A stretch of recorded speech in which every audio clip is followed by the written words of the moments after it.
Right. Hello, everybody. Let's share out. If I freeze, I'll be back because I always freeze when I share. Facebook.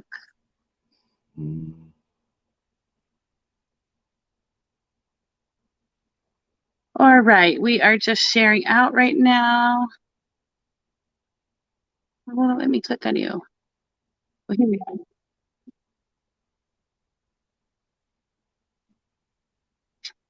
Okay.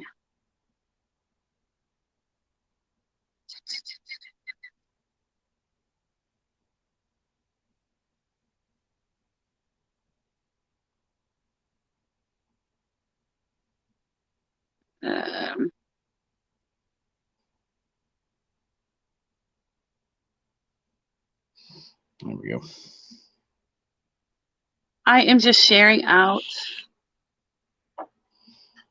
Yeah, I need to too. A couple more. Whoops. Where are they? Oh, damn it. Did I leave? Thought I left.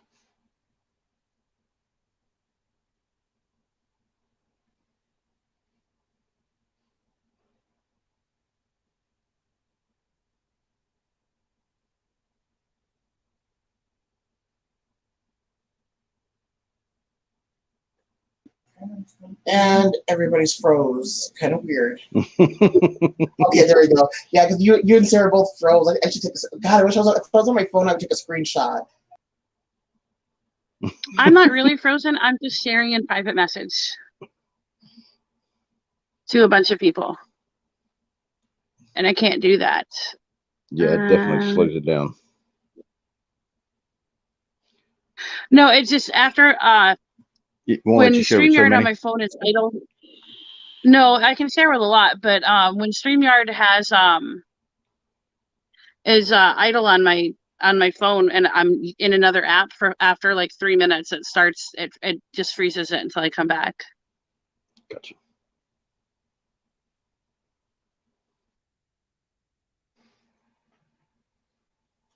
Okay, I shared it out.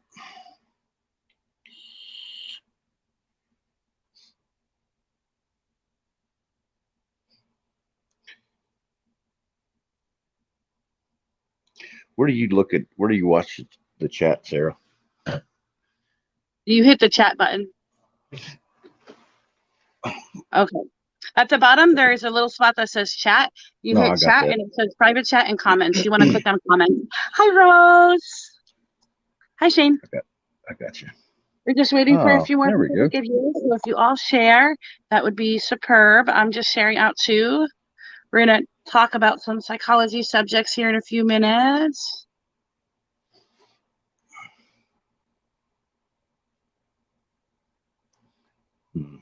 So you can't see the comments and us you can on the computer. Oh, okay. But you can on the computer, but if you look in the background, you can kind of see your face to make sure it stays in the little thingy. It's just like a little shadow. Yeah, that's kind of why I wanted to see it. Yeah, I don't like looking at myself. So I just always leave the chat window open so I don't have to look at myself. All right. I think I'm done sharing in private message. Let's see how many people get here real quick. We lost Matt. We did? Yeah. Oh no, this is not a very tech night for us guys. So what's everybody up to tonight? If you're here, say hello. We're going to talk about some psychology topics here in a little bit. Now you sound like a robot and you're frozen, so I might have to leave and come back. Oh no, don't leave me here unsupervised. I'm just waiting for Matt to pop back in so I can add him to the stream. All right. Hi, Kim. Thanks for joining. We're going to talk about some psychology topics, maybe knowledge versus wisdom here in a little while. We're just waiting for Matt to come back and people to log on. Hi, Laura. How you guys doing tonight? Today was a busy day for me. I had a lot of appointments. I had 3 different appointments, and I broke my cell phone screen on Monday. So I had to swing by T-Mobile and get a new screen protector for my new cell phone that I got today. It was fun. What did you get? I did You have got a a note. pretty good day. Busy, but nice. Thanks, Laura. Got some kind of note, didn't you, Sarah? Yeah, I have the Note 20 Ultra. That's what I had before, though. I just got a new color. Now it's pink. Which is cool because it's my favorite color. So I was very happy that they sent me a pink one. Because when I originally got it, it was out of stock. So nobody had the pink one. No, I got you. You couldn't order it the first time you got it. Nope. So I was very happy to get it the second time. I was just reading an awesome discussion with everyone and Jules group, Soulfully Integrated. That's what Rose was saying. Yes, we were talking about wisdom versus knowledge, what the difference between wisdom and knowledge is, and how emotions play into that, and what effect emotions have over knowledge and wisdom. It was a tantalizing little discussion. It's definitely a brain teaser. That's kind of the whole point. Yes, it was really fun. So if you guys aren't a member of Soulfully Integrated, it is a discussion group that also permits tarot readings every 14 days. I think it's 14 days for every member in the group. And they're just free little on the wall readings, just like little 3-card pulls, but they're absolutely free. And the only thing we ask is that you give feedback if you like the reading, and because it helps us to ensure that our readers are doing a good job and are accurate and efficient. So if you're not a member, you might want to request. If you need a link, you can just pop any of us a message and we will give it to you. But it's a pretty fun place to hang out in. Thank you, Sarah. You're welcome. Okay, so what do you guys want to discuss today? Hi, Facts Andrea. versus truth. Facts versus truth. Oh, fact versus truth? Well, how do you prove that something's true? What do you think, Matt? That would be my first question. That's one of the things I love about you. We think a lot alike, but we also think differently. So you give me a great perspective, which is one of the things I loved about our conversation today. Sometimes you can't. I mean, that's the thing. You just don't know sometimes. And I was just watching a video about that. One of them is a thing that is shared upon about basically among the majority, where it's just being able to differentiate the difference between the two. But one of them is a shared belief, where the other one isn't. All right, a lot of people think the Earth is flat. Actually, that wouldn't be. Truth is subjective, because truth leads some room for emotion. So a person can have a truth, but it doesn't necessarily make it a fact. For example, if you are Catholic or Christian, your truth is that there is one God Almighty. However, if you're not monotheistic, you don't share that truth. The truth is something that a vast majority of people believe to be true.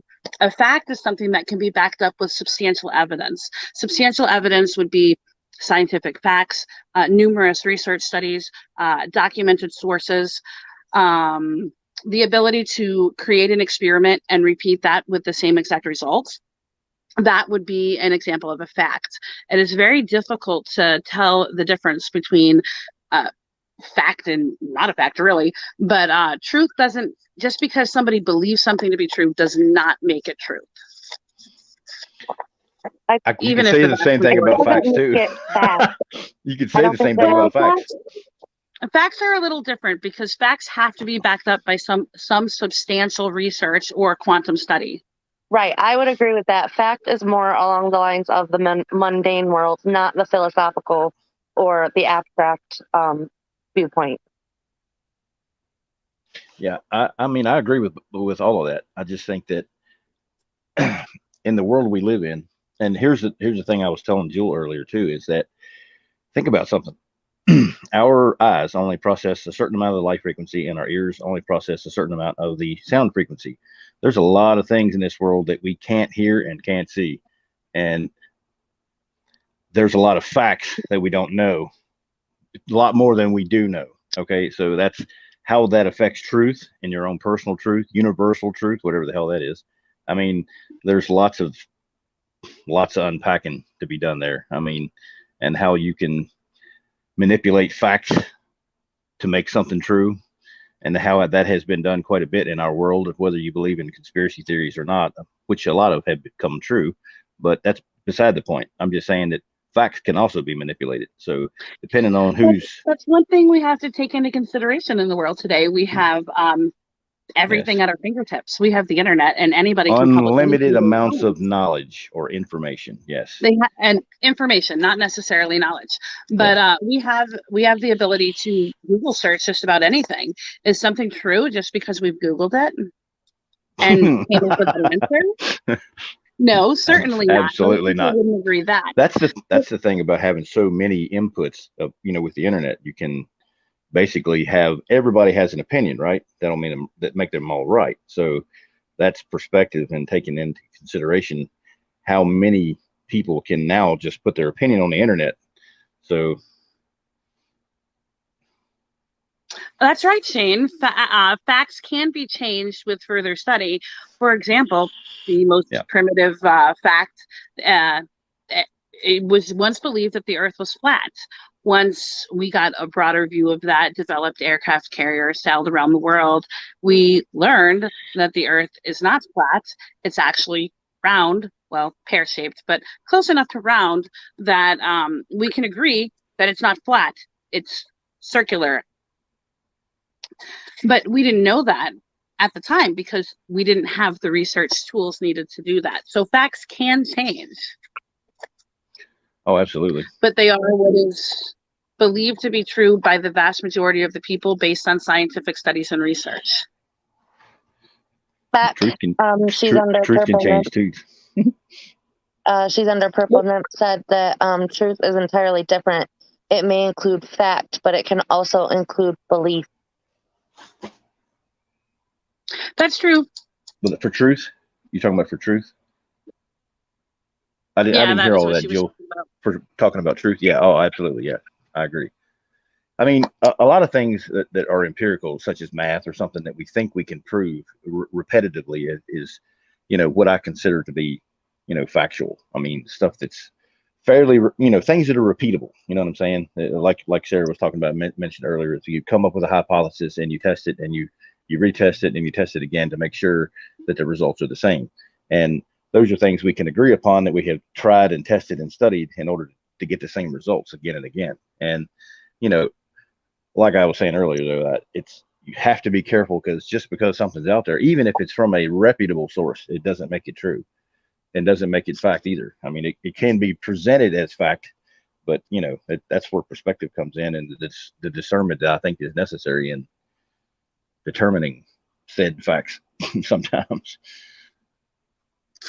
One of the first things that I learned when I went to college was in a research class, and it was about finding reputable sources and discerning what is a good academic source and what isn't a good academic source.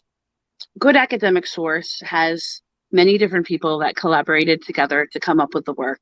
It has many different sources cited. It has many different research studies, either as a result of the article itself that were conducted prior to writing it, or as a result of them studying experiments or research studies that were done prior to them writing this by other people that were not them.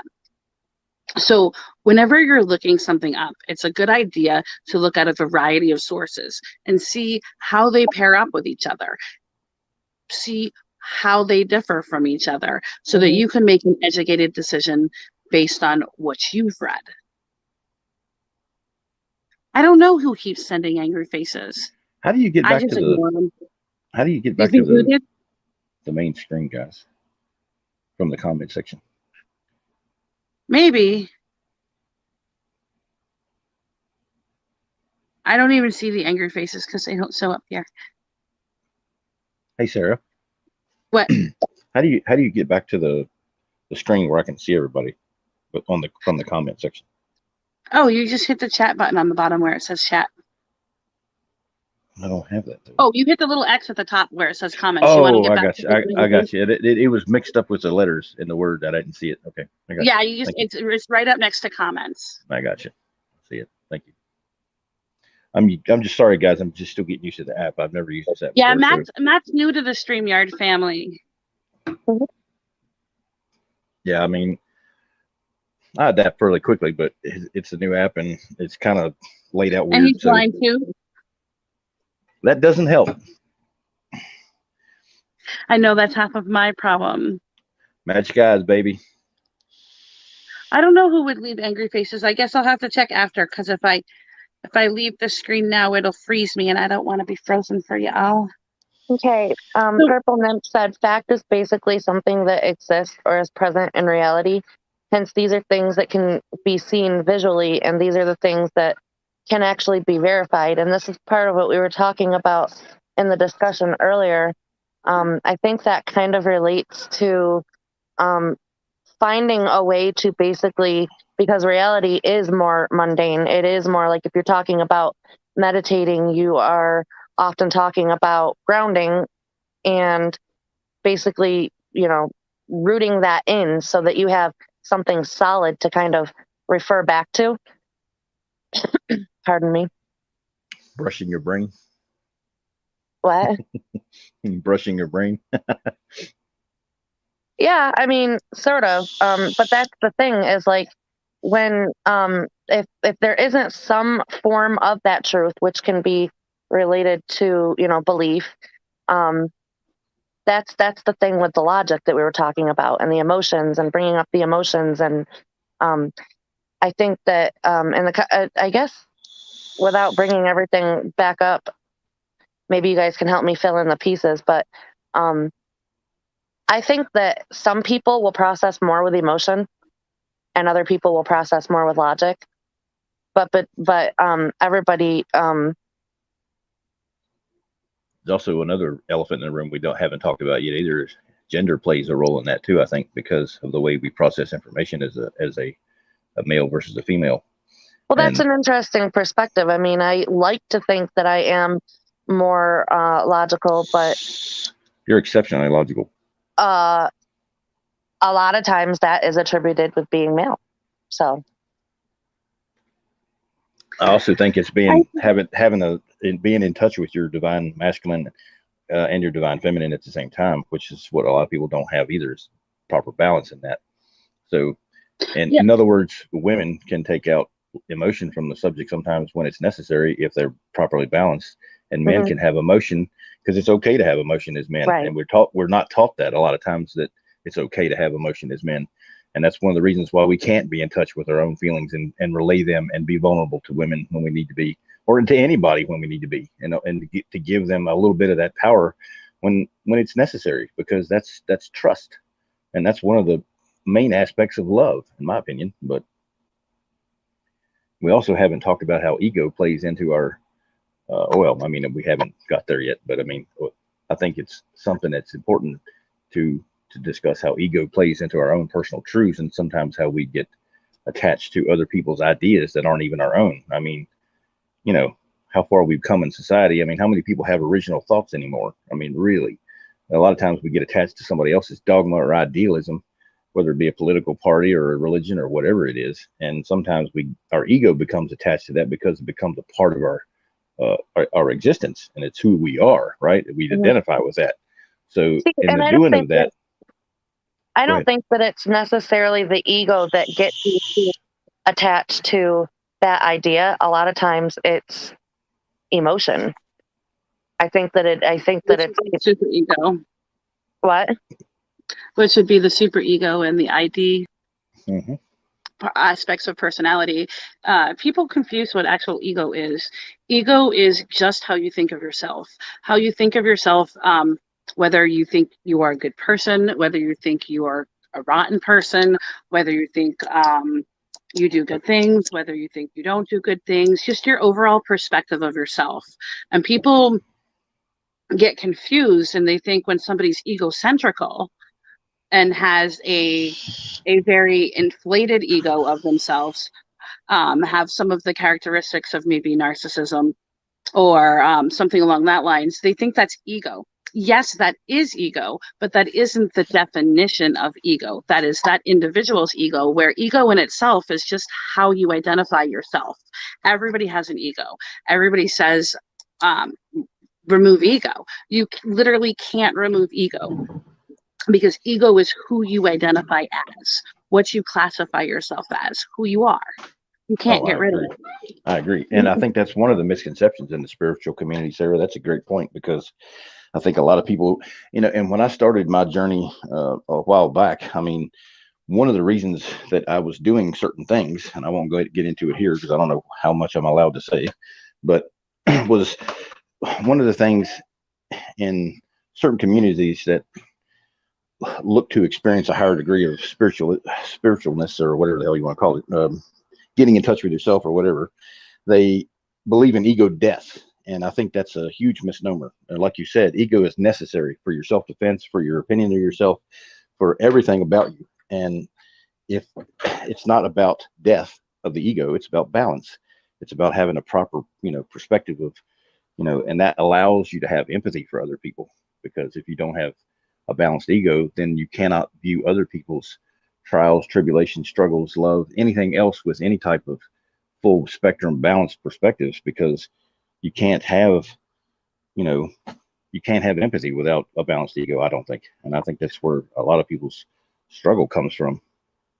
I can partially agree with that. I only say partially because I don't think you can balance ego, because ego is just the manner in which you think of yourself. I think what you need to balance is the amount of emotion you have versus how you react and interact with others based on those emotional perspectives.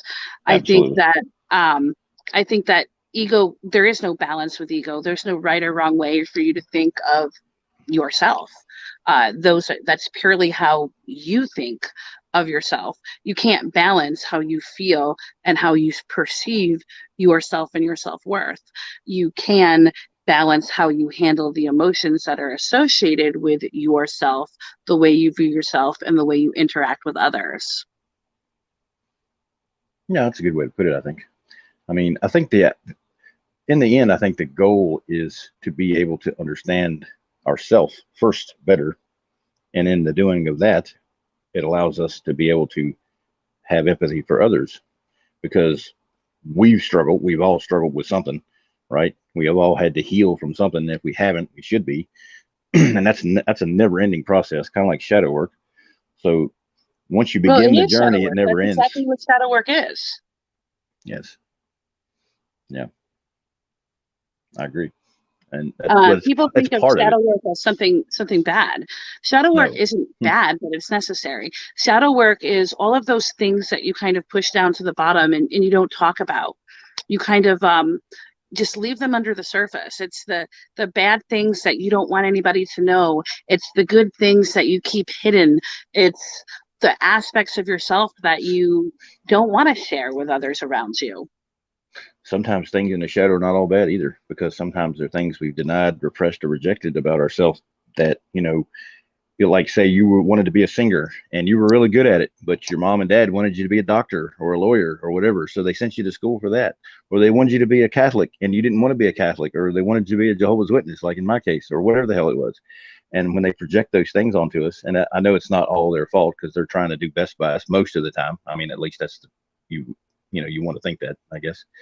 I mean, we've all had generational stuff inflicted onto us by our parents, whether that was on purpose or not. I'm sure it wasn't. I mean, they just are repeating the same patterns that they were, susceptible to. And hopefully, as we evolve as a species, we try to do that less and less. And I think that's part of what, some of us are here to do, is to break those cycles. Well, I think in most cases, our parents tried to do better than their parents did. They gave us more liberties. They gave us more ability to be ourselves and communicate more efficiently than their parents gave them. I don't know about your parents, but my parents came from the children are seen and not heard era. My parents did not raise me that way. So I think on many aspects, they tried to do a lot better than the parents before them, than they were raised. I think as a species, we always strive to do better than we have. It's just natural for people to do that. I think the problem is, as we grow as a species, our children need different things than we did growing up. So when we compensate for the things that we needed growing up, our children don't need. We don't always take that in consideration either, do right. we? And Right, that's difficult. exactly. That's yes. Hi, Christy. Hi, Liana. Let me just read some of these comments. There was a bunch of them. Shane said ego versus empathy. Mel said a lot of people lead with emotion, not realizing emotion changes. Therefore, they are not always valid. That's very true. Emotions do change. You ever get like really, really mad at one of your kids, and then he comes over and he goes, I love you, mommy. And you just like forget you were totally mad at him 5 minutes ago because he did something that was totally awful. Like, I don't know, throw flour all over your kitchen. The only thing that I don't really agree with on that statement is that it's not that the emotion isn't valid. It's just the fact that you should not lead with the emotion, because if you lead with the emotion without processing it, then you might end up doing something that you, great point. Don't. All emotions are valid. They mean something. I don't think she was saying that emotions weren't valid. I think she was saying that using them as validation isn't a valid way of doing it. She just kind of worded it funny. Yeah, that I would definitely agree with. Yeah. Liana said, we need emotion sometimes to get points across. If one does not toss that in there once in a while, people don't take some of us seriously. I can see how that could happen sometimes, but it's the reverse as well. When you don't have that emotion, you don't allow it to cloud your judgment. People know you're this way, and you're always that way. But when you add in that emotion all of a sudden and you're not being pushed around, that's when people take you seriously. Most of the time when people aren't taking you seriously before, it's for other reasons, not because you're not using emotion, but maybe because you're not being assertive enough, or maybe because you didn't say the right things to get attention. Confident enough. You don't have to be angry to be assertive, and that is definitely something I had to learn. Yeah, I mean, I'm a very passionate person too. I'm a fire sign, Aries, pretty strong-willed. I mean, so I've had to struggle with that too. You're so passionate about trying to get your point across because you just want to be understood. You want people to understand where you're coming from. I'm not trying to be, controlling. I'm not trying to be argumentative. I'm not trying to be know-it-all or anything like that. I'm trying to help, and that's all I try to do most of the time. And some people aren't receptive to that because they're in different states of resistance to whatever. Because, it could be many different things. I mean, that's one of the, what is that? I was telling somebody about that today. It's basically, it's sort of a trauma response to not want help, right? And to not, because you've been abandoned, it might be an abandonment issue. It could be all kinds of things. I think my daughter struggled with that. I think other people that I know have struggled with that because they don't want to rely on anyone else because people have left them in their ultimate time of need. And that sucks.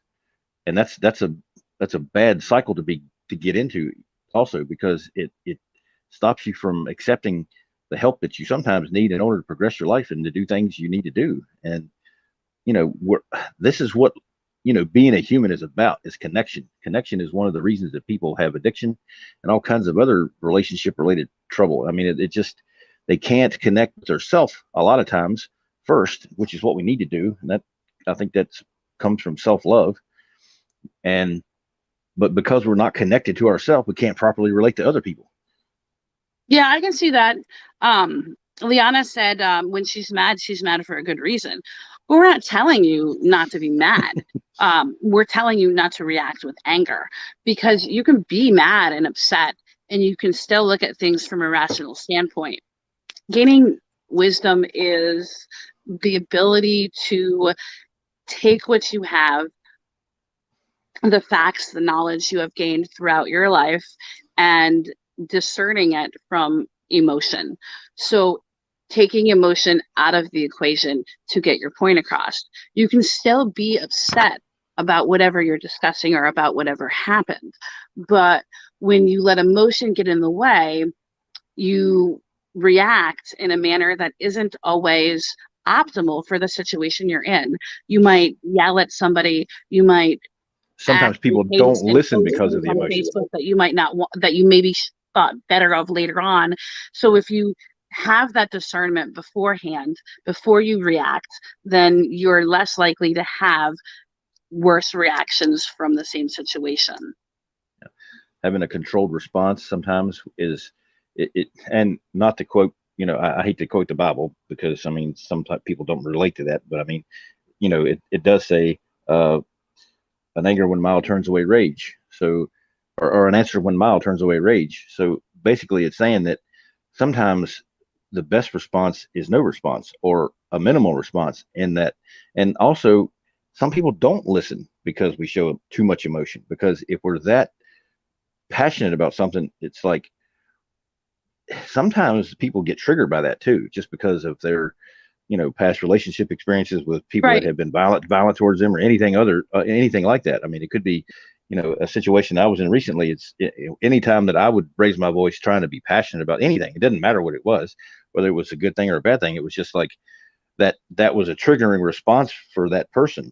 And so we have to be careful about how we try to get our point across with an emotional with an overly emotional way, because when we do that, I think sometimes people don't hear us. And then the point she made about sometimes you do have to make an emotional statement, I agree with that too, but I think it's situational and it's kind of dependent on the receiving audience and what you're trying to do at the time. So yeah, I can and see that. feelings are always valid.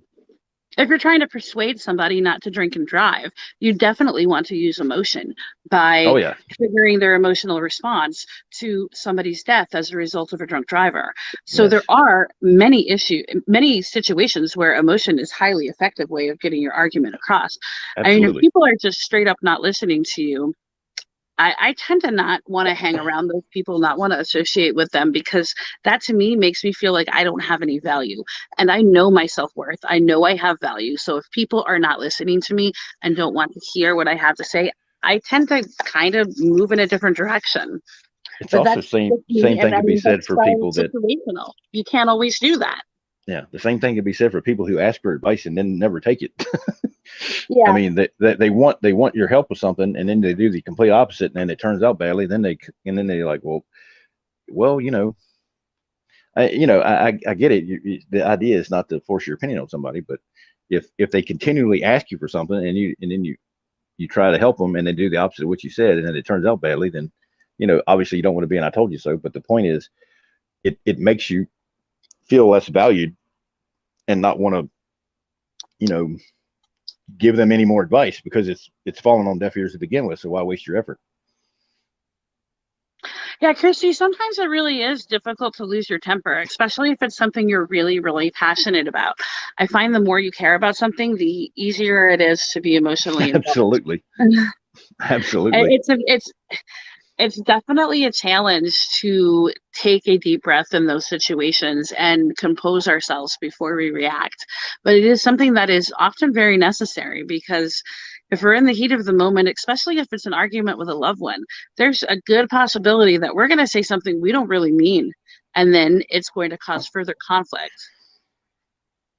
Yeah, I think that's where emotional intelligence really comes into play, and healing really comes into play, because when you're healed or healing, at least you've made the effort to begin and start doing this stuff that we've been talking about, shadow work, and doing a little bit of that ego balance, which I know you may or may not agree with how I put that, but I guess the point what I was trying to get at with that is, when we do that, we gain more emotional intelligence from trying to control our responses, and knowing that we can take like I was saying in the backstage, we can take our power back from people who would abuse that, because we're not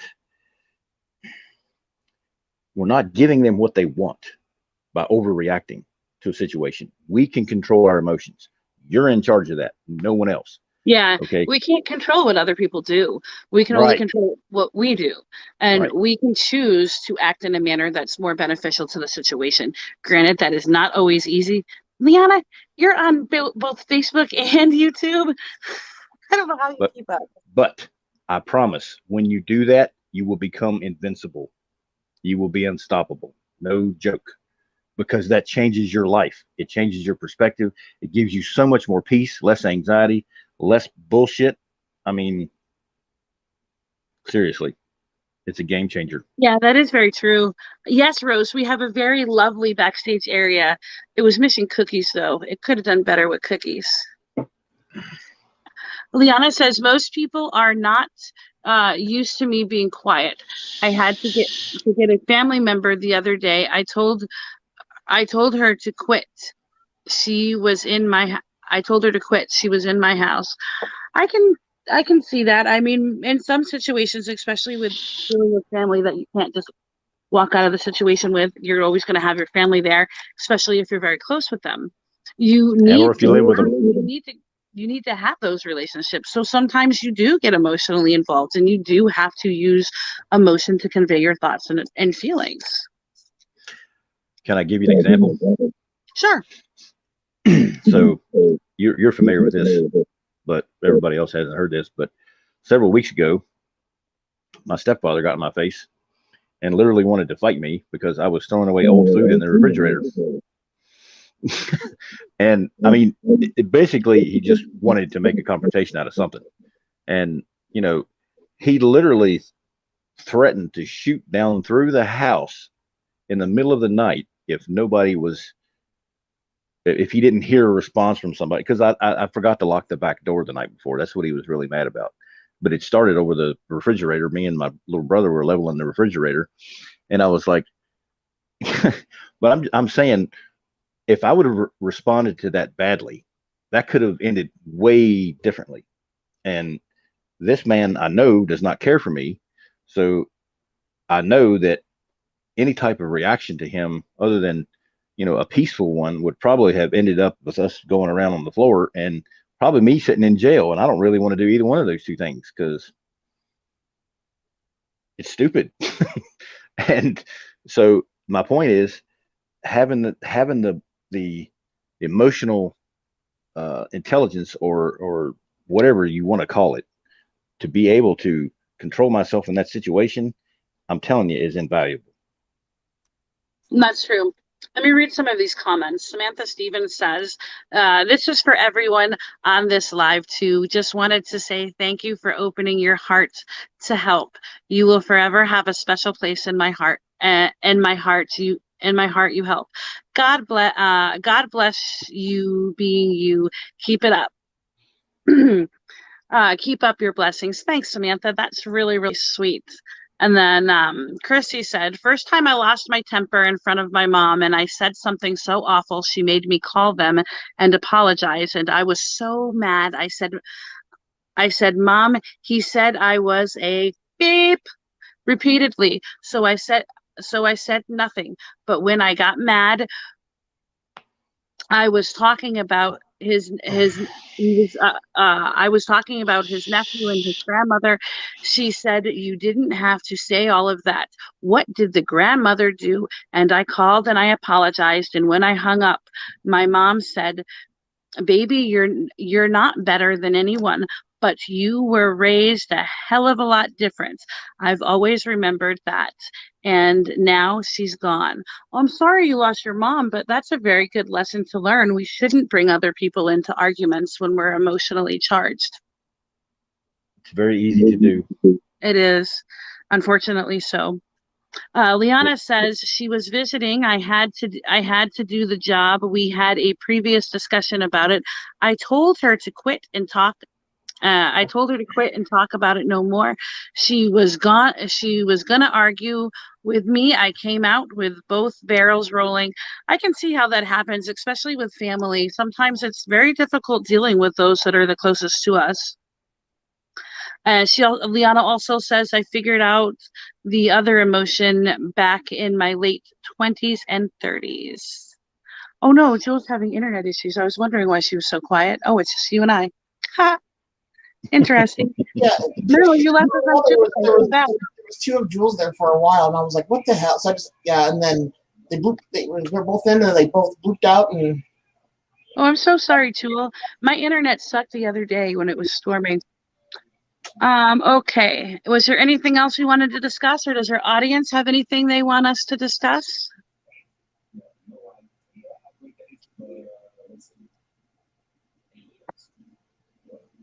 Do, do, do, do, do, do. We'll wait, guys. I'd like to say something to you guys.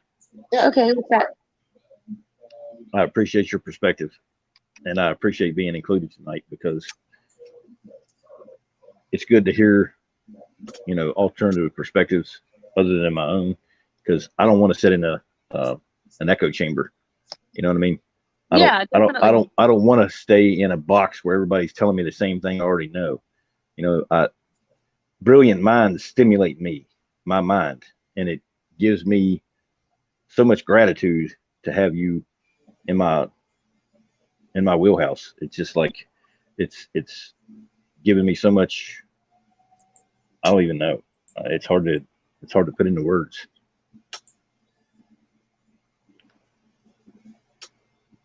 I'm grateful for all of you. Thanks, Matt. That really makes me feel like what I do is worthwhile. Samantha said, yes, I always tell people anger loves you, and when loves something so much, it's hard to let go. But love is all forms: anger, sad, also happy, kind, beautiful, butterflies, and it all love from the heart. I can understand what you mean. Love is everything. When you love someone, you love them through all of the times that you are in, whether it's a happy time, whether it's a sad time, whether you're angry or upset or glowing with happiness or joy or scared or excited. When you love someone, it's unconditional. It's not conditioned on your emotional state or what's going on that time. Even if you get mad at them, you still love them. So that's very good advice.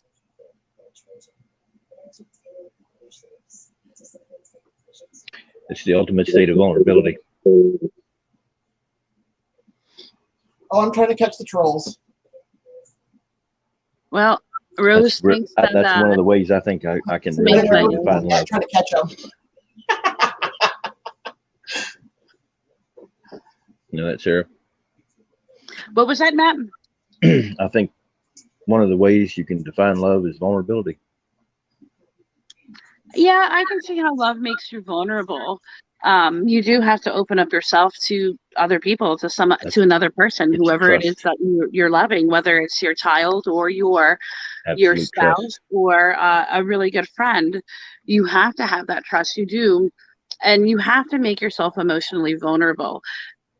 And that's not something I really like to do. So it's really hard for me to love people. I mean, I have a lot of people that I love, but I struggle with it. Yeah, I agree with Leona. She says you can love people in different ways. Yes, absolutely. Ways, but I love everyone. I don't love them all the same. Well, yeah, I don't love somebody to take it back. That's not love. Like you can't love somebody and then take it back because then originally they're never. I see that kind of shit all the time, Mel, and it drives me crazy. Well, I don't love you anymore. Bullshit. You never did. Yeah, either you did or you didn't. Well, because I think that once you really truly love somebody, you will always love them no matter what. Absolutely. I agree with that too, but I also understand when people say, I don't love you anymore. A lot of times they're just really angry at that person and they don't mean it. That's pain speaking, not truth. Exactly. So we have to be able to discern when somebody is serious with the emotion or when their ego was hurt or when their self-esteem was hurt or when they were angered or when they were sad. I mean, we have to realize that we all say things that we don't mean. But there's also people that pretend to love as well. Yes, that's true. I think that's where empathy comes in, Sarah. Putting ourselves in other people's shoes so we can see that they're speaking from a place of pain. This is what also helps us control our reactions too. I think that's one of the ways I think we can help control our reactions to people because we can understand because we've been broken. We can understand that most people are speaking from a place of pain and what they're saying has nothing to do with you. That's one way to not take it personally. Right. We're not taking it personally anymore because they're not what they're saying most of the time is not really about us. It's about themselves.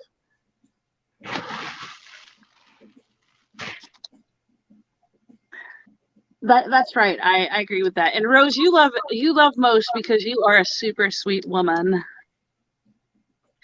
Liana says, "Yeah, I am careful with what I say. Many think I don't think before I say something." Oh, I've never thought that, Liana. I think you think you're very calculated on what you say most of the time. Well, she's a Scorpio. She has to be. Rose says, you will love for always, but you might not be in love with them at that time, or Oh, yeah. you just might not like them at that moment. I know how that goes. Like right now, I hear my twins in the living room, and I'm not liking them so much. They're in the living room watching their tablets, and they're watching their tablets because they took a nap this evening, and now they don't want to go to bed. And I told them you couldn't take a nap because you like to stay up to the middle of the night. Can't do that. So right now they're really kicking me off, and they're sneaking around. I can see them they're behind the camera. You can't see them, but they keep sneaking around and crawling on the floor like a little snake to peek around my dresser to see if I'm still in here. One thing I think, Sarah, that people misunderstand about love, especially the unconditional variety, is that, which there's another thing that we in English don't always understand, is there are different types of love, and the Greek had like 8 different words for love.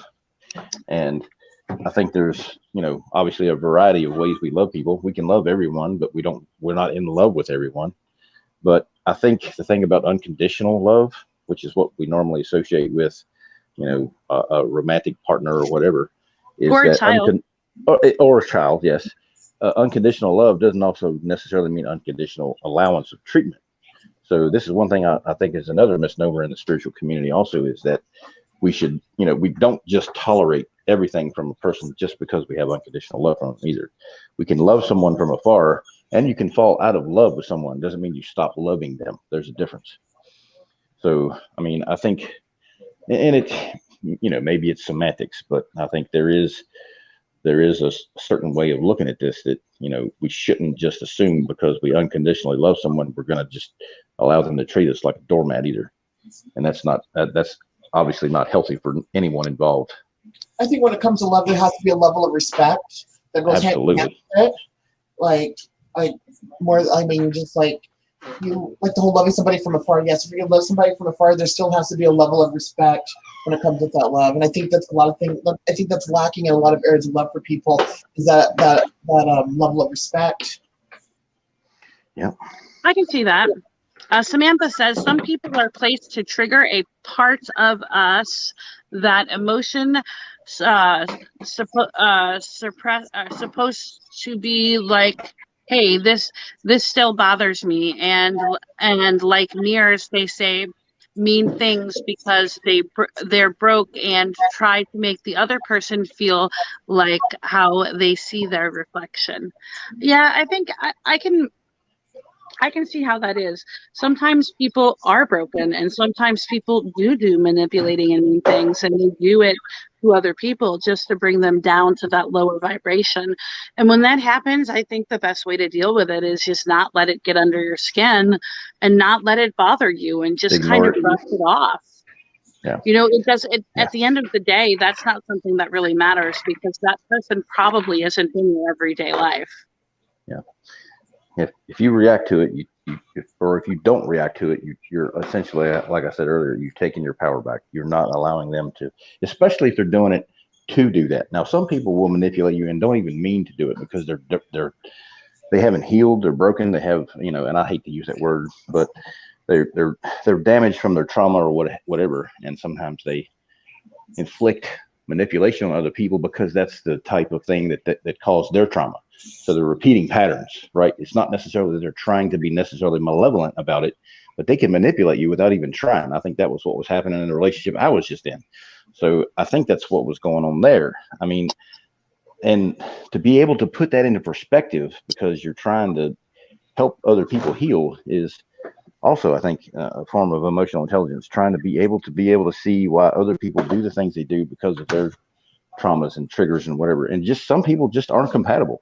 And not only that, some people's demons don't play well together either. Different people's traumas may not work well together, no matter what level of healing they're at. I call that when other people don't get along, our demons don't get along.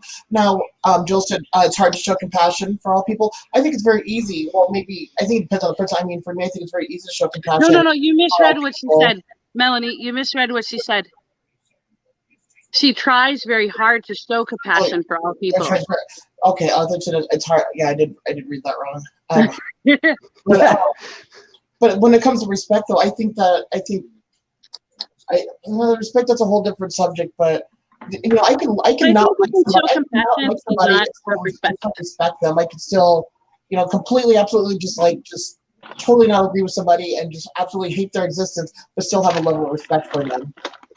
And it goes vice versa. You can show them compassion and not have respect for them because of what they said or what they did. But I think when it comes to love, when it comes to actual love, I think that there needs to be a level of respect there. Oh, with love, definitely. Absolutely. Yeah, definitely.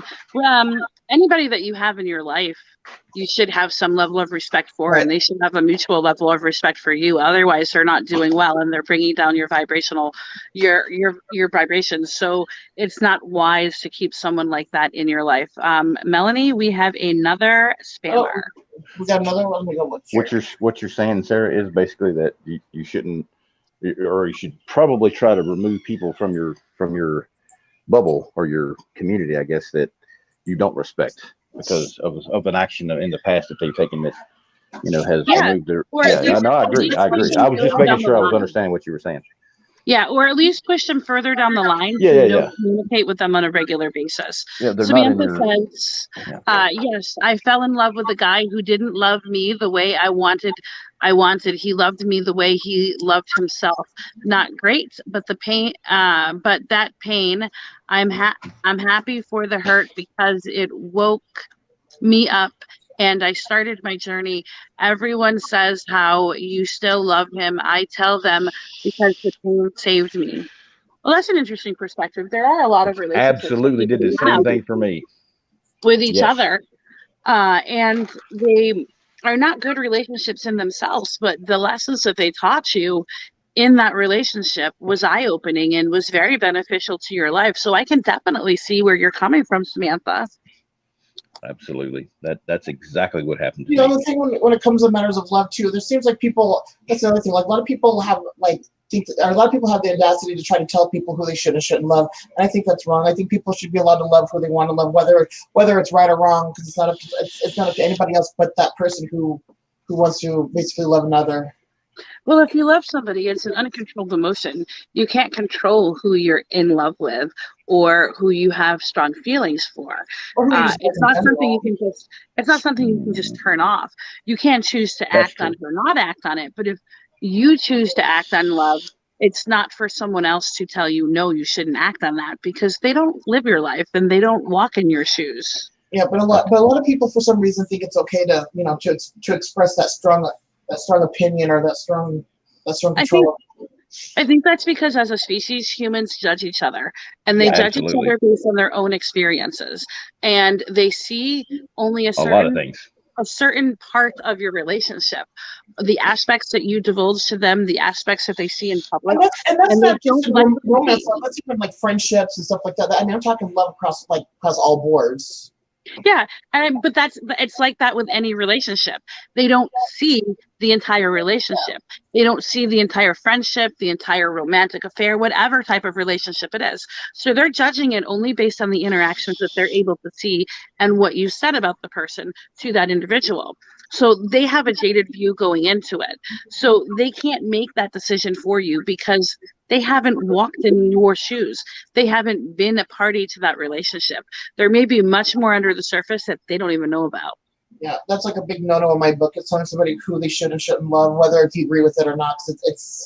People do it all the time, though. And they do it all the time. They're so judgy. I swear, it's like, I know, I get it. I mean,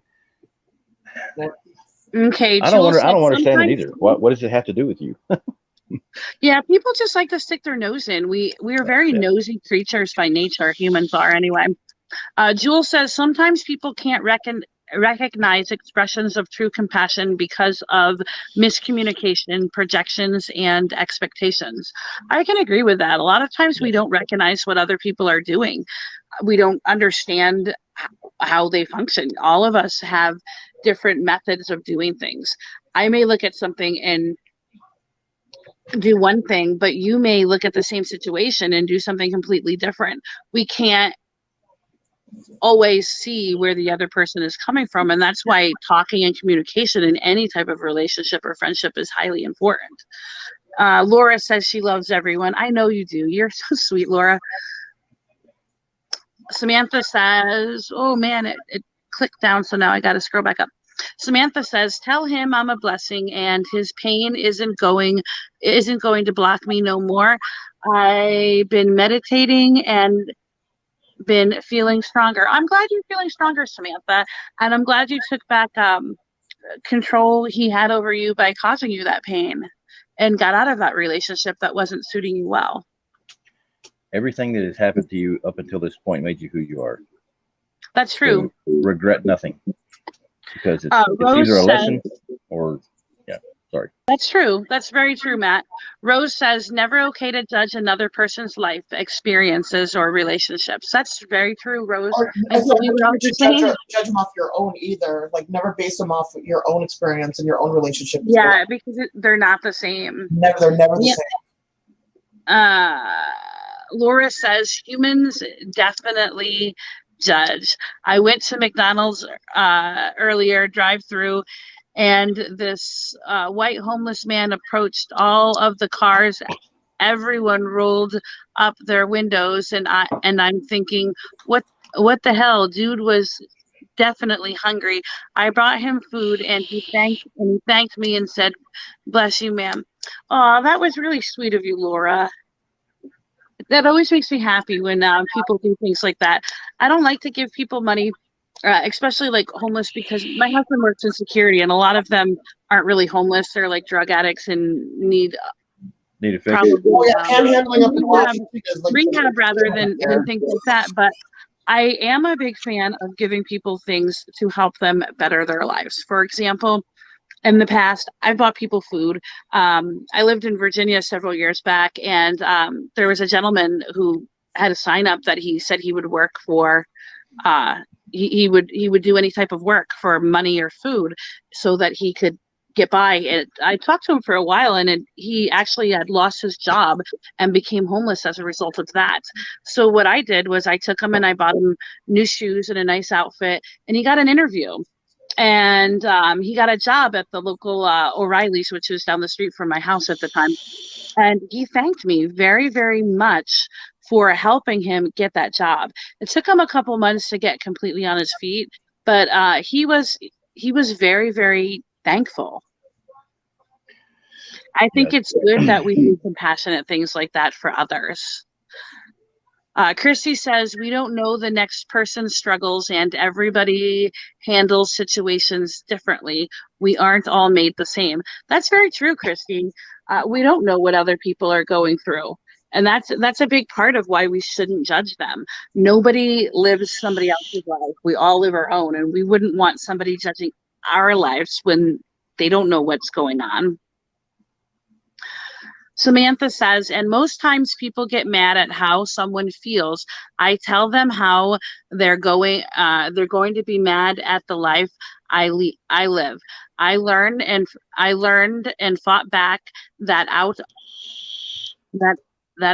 my mind to think it was my fault. He got mad when I tell him how it moved. He got mad when I tell him how he feel. Where was he at? When I tell him how he feels, but I don't hate him. It is what it is, and I keep going. God hit me in the face with facts because I was too stubborn for the signs, but I'm thankful for everything. That's a good way to look at it. Even though you had a very bad relationship that wasn't productive, you still got the good out of it. That's a really good way to look at things, Samantha. Thanks, Laura. I try to be, nice to people most of the time. I think kind is a better word, Sarah. What was that? I think kindness is a better word. Some people can be nice for nefarious reasons. Kindness is Yeah, genuine. I do try to be kind. I know you I do. very much try to be kind to people. Chrissy says I've been single with 5 kids and homeless. I've gone through a lot of crap. I've survived. Somebody else may not have survived everybody else's struggles. That's a very good point. We don't know what other people went through, Christy. So maybe your struggles were really bad for you. Maybe I wouldn't be able to handle them, but maybe my struggles are different and maybe not as bad for you, but they're really bad for me. So I can totally see that perspective, that we can't judge someone else's life until we've walked in their shoes. Okay, they're catching being that close to broken gives you that perspective too. And most people haven't been quite that far yet. You some said of us being that need close to that. what? I missed a word. Being that close to your breaking point, and at that point, I think you really have. If you get that broken, I think if you reach a point where you're, at one point in my life, I prayed for death.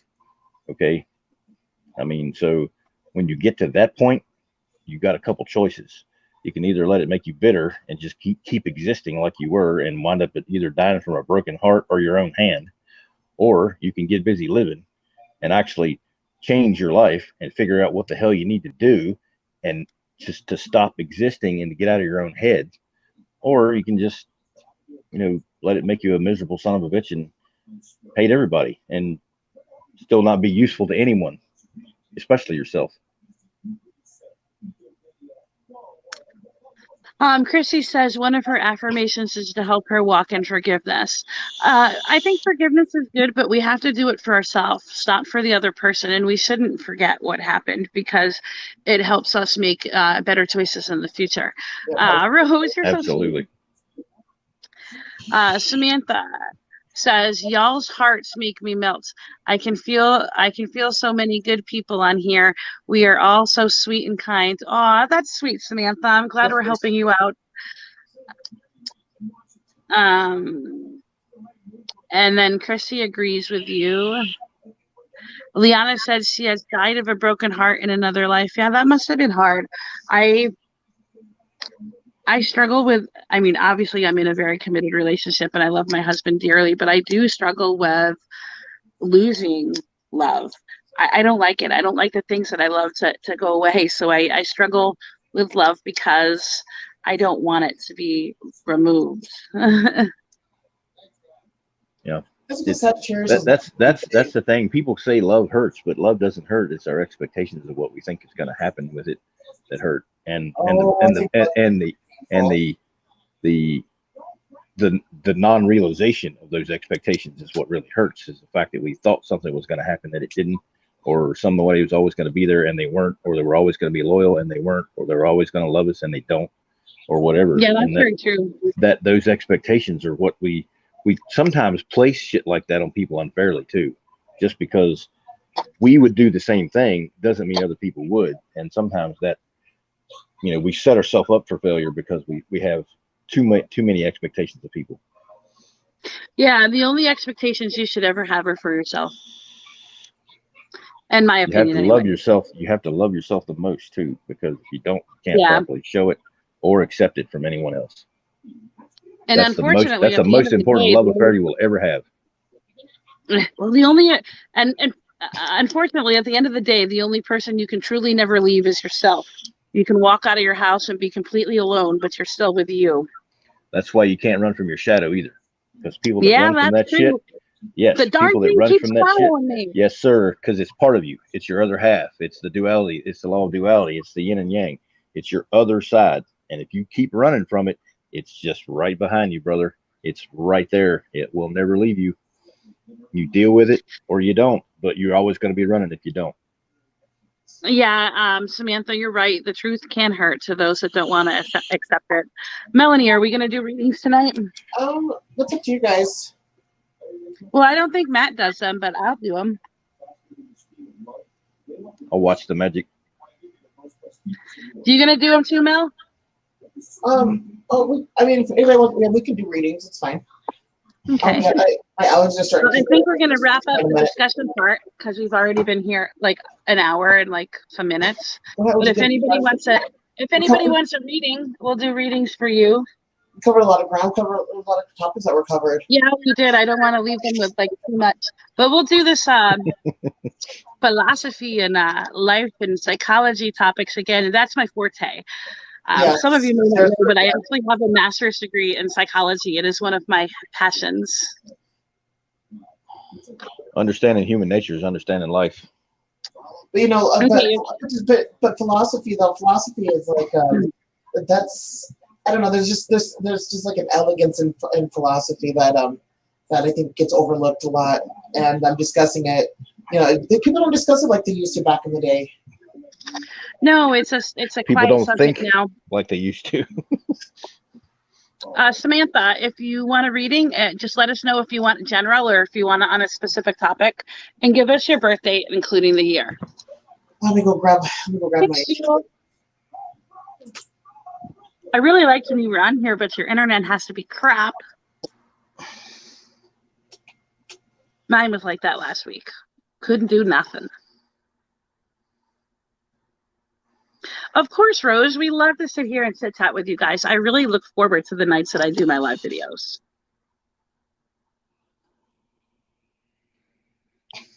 I absolutely love doing these. I like helping as many people as I can. Spiritual guidance, please. Ooh, I like that one. Samantha wants a spiritual guidance reading, and her birthday is 8/22/19.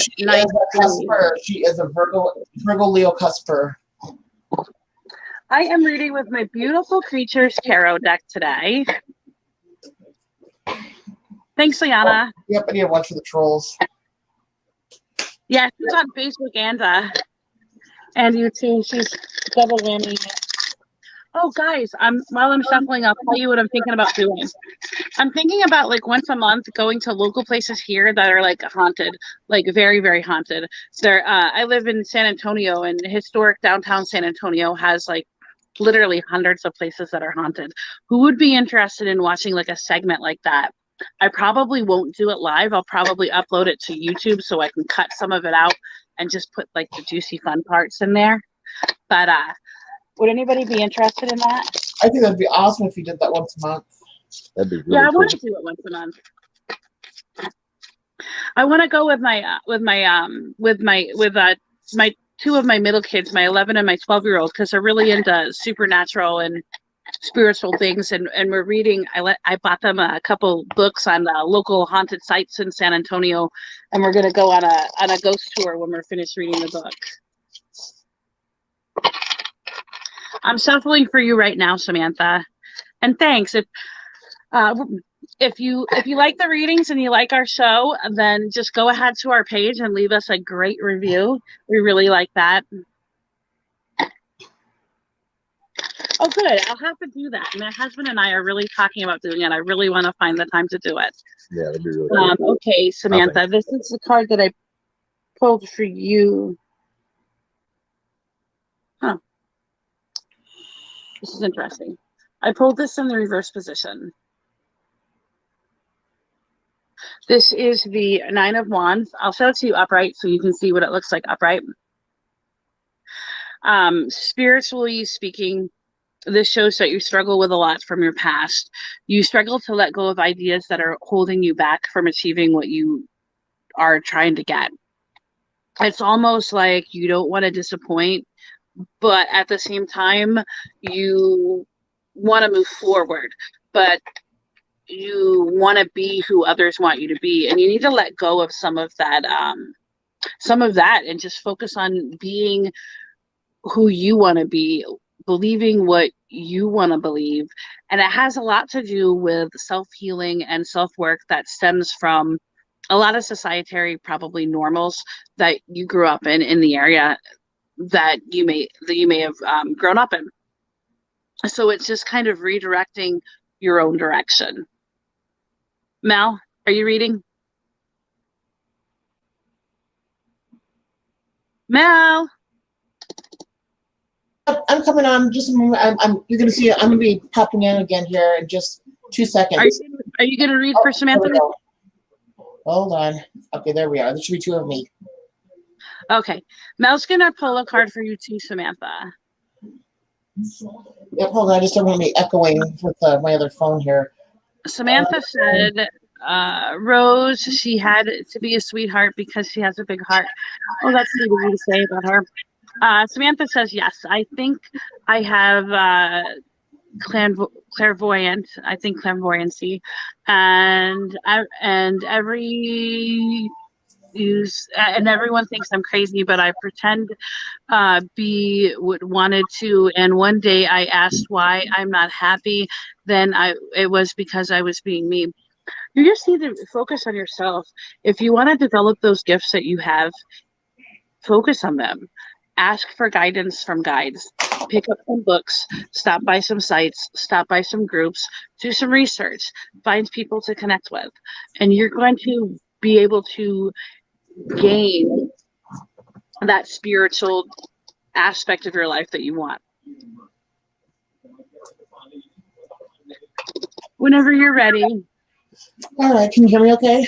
Okay, I just want to make sure that I'm not echoing or causing an echo with both phones on. You know what? I think I'm gonna pull from my mirror, which is it is more of a darker oracle, but it kind of gets down to the shadowy side of things. You know. I like that deck.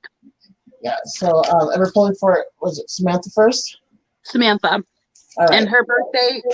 Her birthday was 2293. Yeah. What's crazy is I have a Leo tattoo on my right front leg, and I have a Virgo tattoo on my front left leg. So I have that. So basically, my legs are cussed between the Leo and Virgo. Oh, that's funny. And I love that. I actually love that. Especially women. It's actually I know quite a few people that were born in that cusping. They're very grounded for a fire sign. It's a nice little cusping area. All right. Oh, God. Ooh, this is interesting. I'm going to show you the card. Let's try to plug in my phone. See here. See that? Addicted. So, it is one of the darker ones. Let's see. And what I love about these cards is they discuss the different moon phases. And I think I'm going to pull my zodiac cards out too. I'll pull those so that way I have a nice balance of light and dark. I got you, Jewel. I put you on my list. So addicted, which would be the 11. All right, and the moon phase of that is the waxing crescent, and the stage is depression. And the sentence for the card is, freedom was the worst of lies. I could have been a slave or a slave, but I chose the latter. I could have been a slaver or a slave, but I chose the latter.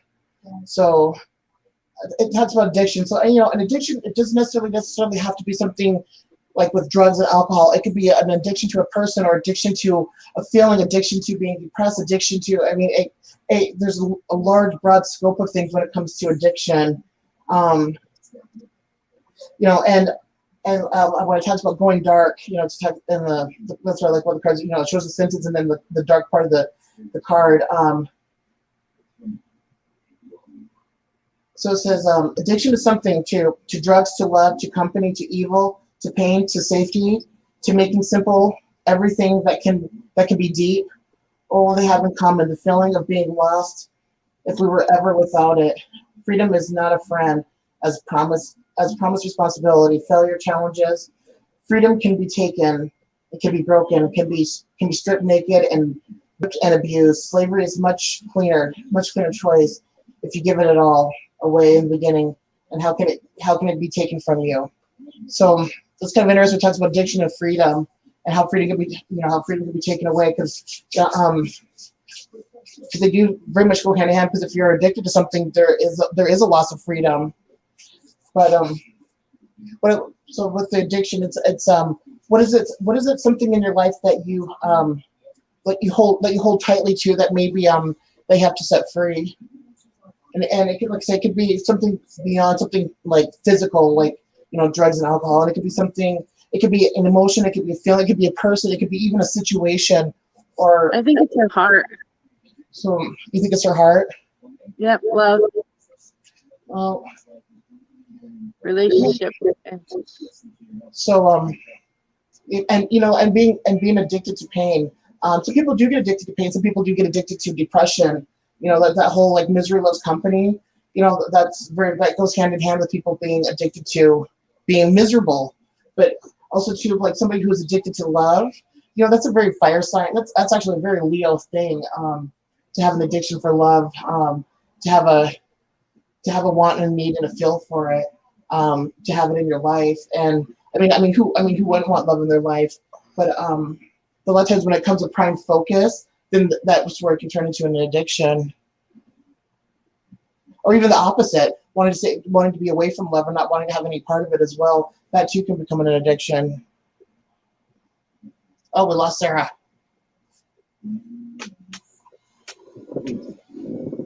So, and I'm gonna pull from my zodiac. So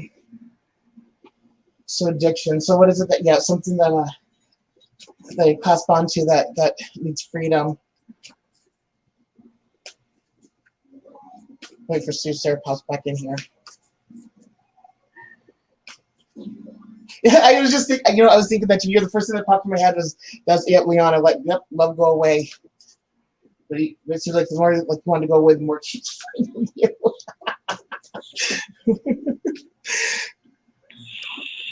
But yeah, not as an addiction. Just you just don't want to deal with it.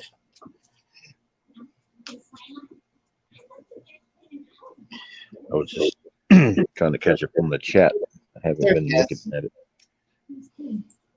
Yeah, so hit the back out button because you know right there. Oh, this is good. And then I pulled water. Now the card water, that's emotions, your feelings.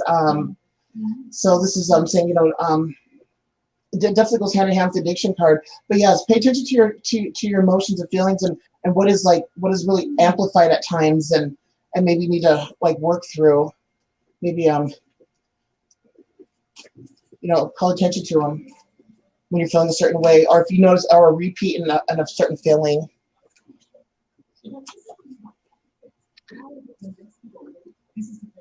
Okay, next is Jewel. And if anybody else wants a reading, just jot your name down. And if we don't have your birthday, probably that too, and the type of reading you want. And we will go ahead and put you on our list. My brother-in-law who passed took me to a lake in my dream. Maybe he wanted to reconnect with you or tell you something, Samantha. I'm shuffling for Jewel now.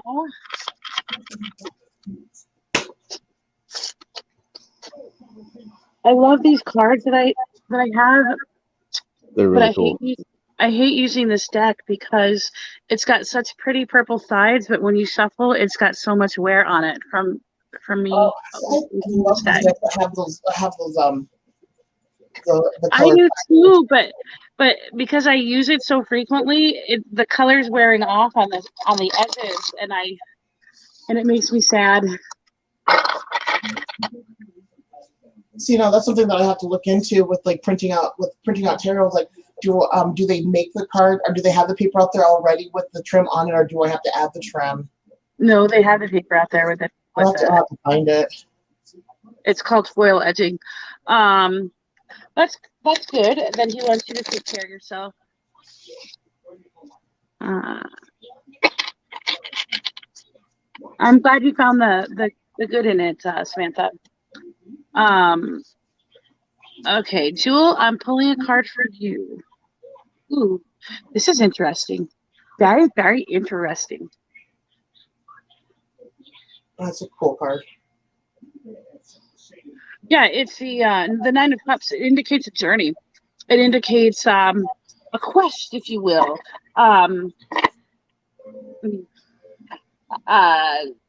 Finding new things to do, not necessarily because you don't have because you have a lot of time to do them, but finding new things to do to excite yourself, to give yourself that adventure and that inspiration that you need in order to get done what you need to get done in your life. What you get, Mel? All right, let me pull here. All right. I'm going to pull from the mirror. Oh, hiding your true self. Number 14. And this one is with the two. This one's really cool. I like this one's really cool. It's a picture. Look, it's got the twins in there. Oh, that's pretty. Oh, I like it. Yeah, I thought. Yeah, with the red I won't say they're not really dresses, but like cloaks in a way. So number 14 would be moon phase is the third quarter moon, and the stage is acceptance. Hiding is keeping things inside. Lack of trust becomes lack of hope. So there must be a limit. And so the sentence with this is, you could be in front of a mirror, or you could hide behind the mirror, yet you choose to be the mirror. So hiding is a survival instinct. Do you want to be honest or truly be yourself? So the hiding your true self. So it's like basically like put more of yourself out there, like show more of yourself, share more of yourself. Let people get to know you, get to understand you. It's like just make more of a presence. I'm gonna pull from the zodiac cards too. Oh, I pulled Jupiter. Jupiter, and Jupiter is definitely one of those planets that is definitely makes himself known. It's a beautiful planet too. But Jupiter is a planet. Here, I'm gonna show the card. Jupiter is a planet that is it's the guru. It's one of the two gurus. Venus is the other guru, and Jupiter is about intelligence and teaching and understanding and if anything, I think Jupiter is probably one of the most philosophical of all planets. Sitting around talking about philosophy and sharing ideas and mingling and putting himself out there. So, and right now Jupiter is retrograde. It's retrograding from Pisces into Aquarius, and whenever Jupiter is retrograding, is the time where we have to like where we recalibrate ourselves, where we go through things in our life like when it comes to our spirituality and our inner knowing and our higher mind and our wisdom and our religion, our beliefs, we basically do the checks and balances of all that and what needs to be applied and what needs to be adjusted, and so Jupiter retrograde, that's what it does. And so when Jupiter comes out of retrograde, then those who have done all that, there's always a great blessing that he bestows on people that went and did the checks and balances. So yeah, so hiding yourself, getting yourself out there more. It's also a very apropos card for what we were discussing earlier tonight. Jupiter, wisdom, Definitely. knowledge. Christy's birthday is 8/10/78, and she is working with someone to find some family members that she doesn't know, and she wants to know if she'll be able to find anyone. I'm going to pull out my pendulum board. Christy's the same birthday as my sister. Christy, here's my pendulum board that I'm going to use. Ooh. To ask you questions. I'm adding that to my gym list. I'll pull a card with the runes. Will this family member help Christy? Sarah has some runes. I'm gonna jack from her. I'll have to add that pendulum board in with it. I do have some pretty runes.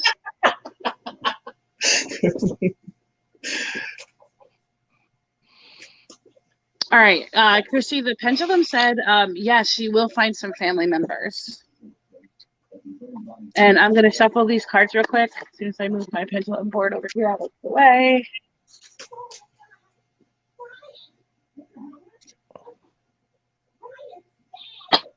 And I'm going to pull a card for you as well.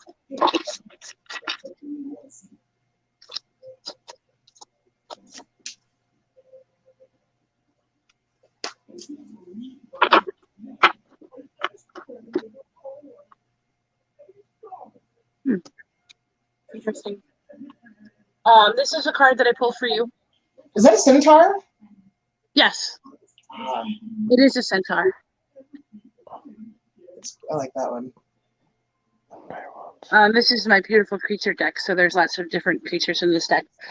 This is the Knight of Wands.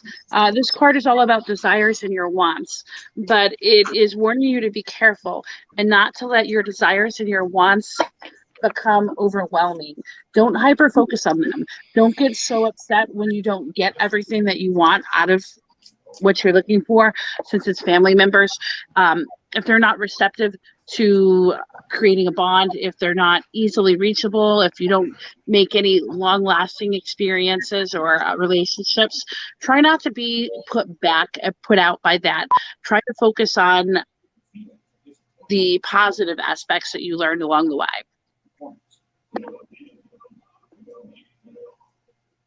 I pulled the Moon card. Look at that. Isn't that pretty? Yeah, that is pretty. No, and the Moon card is a card for, okay, so the Moon in astrology is not only just your mind, but it's also an indicator. It's your mother. And not only is it just your mind, your mother, it's also the soul within the soul. And the Moon card, what I got from this is of course with your emotions, but not about emotions, but like the Moon is also like where it holds all our memories. It's like a memory bank, and it's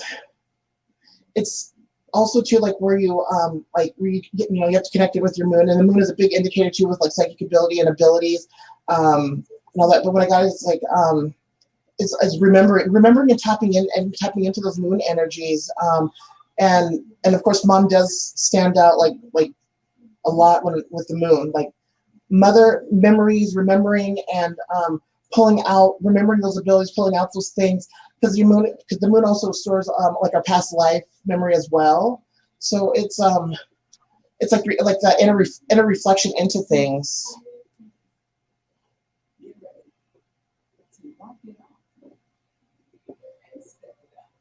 Oh, look at this. Samantha says 7 is the angel, 16 was 16 is a very both of those are very Neptune numbers, and the Moon, actually Neptune is the higher octave of the Moon. And I'm very happy that you're learning yourself a lot better, Samantha. Yes, I am a big believer in that. I think that we have to. That's what I love about astrology and numerology and all that is it's different avenues and different ways of knowing who we are, knowing ourselves. I think that's the most important thing more than anything, is to know who we are and the different aspects of who we are. I definitely can agree with that. Okay, Rose wanted us to do a reading on her, but she wanted it to be done on a conflicting relationship that's in her life. She wanted to know if they're going to be okay. If they're going to be okay? Ooh. Yes. Pull the Scorpio card. I'm going to ask my pendulum. But I'm also going to pull a card for Rose. Actually, maybe we should go to traditional tarot instead of like oracle. I'm doing traditional tarot as well. I had a set my zodiac cards. Now, ask if they're going to be okay. Okay, as in what sense? Is this couple going to remain together?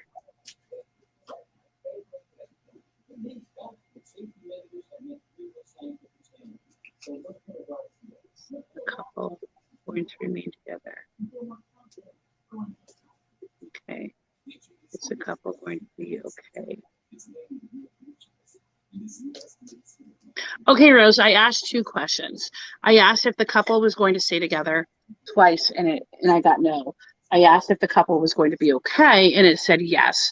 So that might mean that they're going to be okay, but they're not going to be together at least for a while. They're going to separate at some point. I got 8 of Cups, and the 8 of Cups is a card of a lot of times of moving on, change.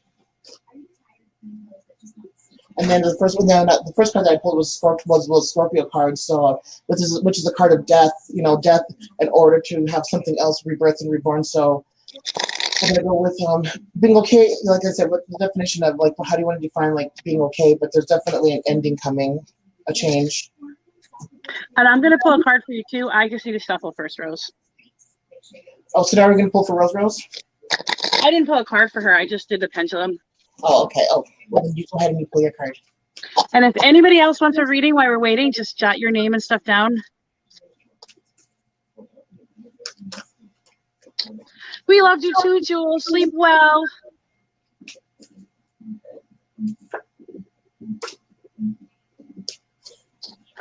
I get that both are going to survive. They're just not going to be together.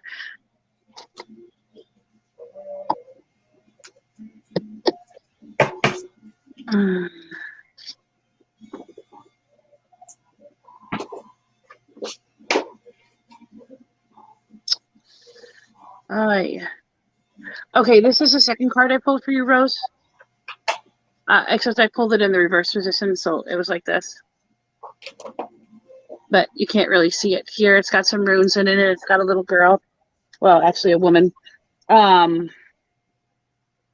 This card is all about inner wisdom, but inner wisdom isn't being used. And because this reading is on you and not the actual individuals that you are requesting information about, you are not using your inner wisdom to give the best guidance that you can. So there's something you should be doing to help ensure that this goes in a manner that both people are okay at the end of the party. You need to do something. I don't know what that is. Maybe it's just counseling. Maybe it's taking a more proactive approach. But that's something you need to do, and it's very specific that you need to do it. Your inner wisdom. Maybe it's something as easy as a spell, but it's something that you're putting off, and I think you know what it is. I think you've known what it was for a while, and I think you're kind of just pushing it off a little bit. So you need to not push it off any longer, and you need to just get it done, because that's going to yield the best possible outcome that can come from the situation.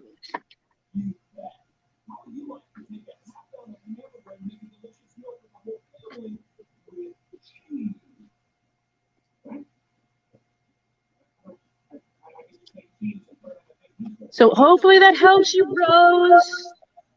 Oh, you say yes, you're trying to. Does anybody else want a reading before we log off of here? Matt, you want one? Oh, did he leave? No, Matt, are you still here? Yeah, he is, Yeah. I think. Did you want a reading?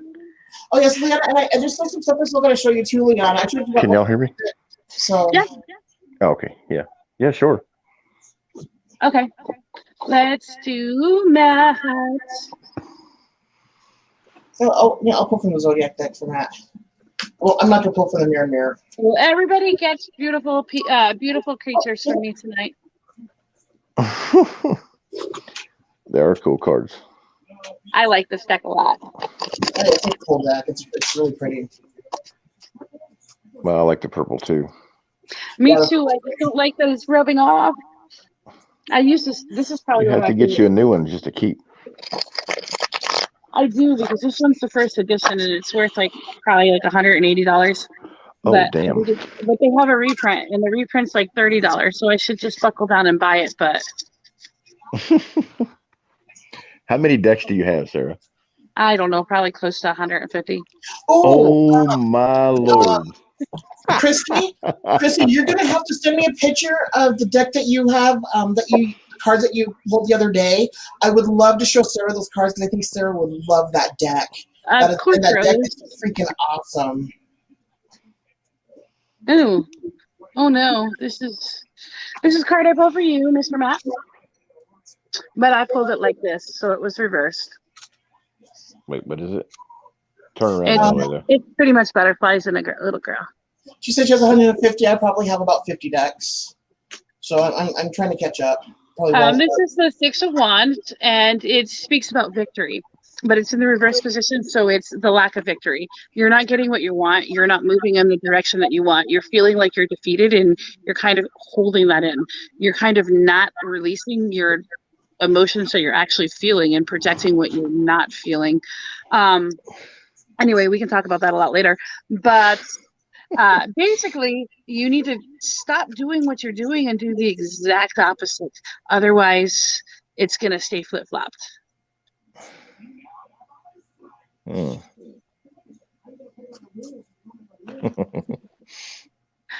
I hope she loved that deck, Rose, because I know I do. Oh my goodness, I'm such a blonde. Oh, there she is. He's I was fighting like, his nose and okay, his right. Yeah, that deck is awesome. Yeah, I really like this one. You're gonna have to tell us what the name of it is too. But yeah, that was a badass deck. Okay, your turn All now. right, here we go. I'm gonna pull from the Zodiac deck here, and oh, I got Gemini. Oh, Gemini. Our Gemini left. Well, he's a Gemini rising. So, and what's Gemini? Gemini has those two sides. The two, I always say there's actually 4 people. Because each side has a twin. But Gemini definitely as a card for like switching up, but it's also a card for like communication, and not only just communication, but Gemini is that one sign that is able to see into all perspectives very well at the same time, like simultaneously. So it's like they're able to like walk down the middle, like between light and dark, this and that, good and they're because they can see into the different perspectives, like I said, simultaneously. So it's communication. What I'm getting from this is understanding things from a different perspective in the light and dark, and playing and bringing out the other parts of yourself as well, because when it comes to Gemini, there's always more than just one.